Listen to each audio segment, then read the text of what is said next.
আপনারা শুনলে অবাক হবেন, 2022 সালের আদমশুমারির রিপোর্ট অনুযায়ী বাংলাদেশের জনসংখ্যার 7.95% হলো হিন্দু। মানে ধরেন 8% হলো হিন্দু। 100 জনের মধ্যে 8 জন হলো হিন্দু।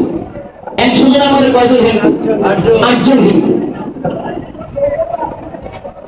বাংলাদেশের জনশুমারির সংখ্যা অনুযায়ী, রিপোর্ট অনুযায়ী বাংলাদেশে হিন্দুর সংখ্যা হলো 8%।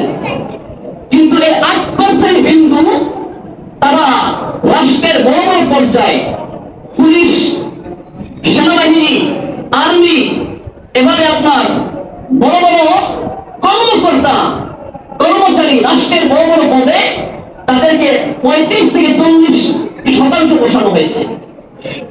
কত শতাংশ?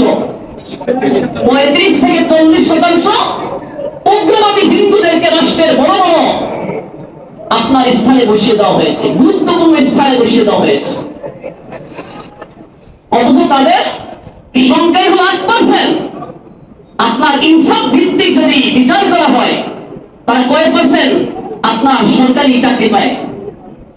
হ্যাঁ, কয় পার্সেন্ট পাবে? যদি আপনার 100% ধরি তাহলে 8% পায়। সেই জায়গায় তাদেরকে দেওয়া হয়েছে 35 থেকে 40% সরকারি চাকরি।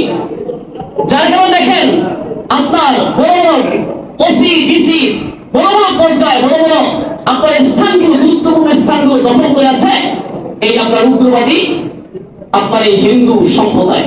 এগুলো সব স্কুল করাইছে।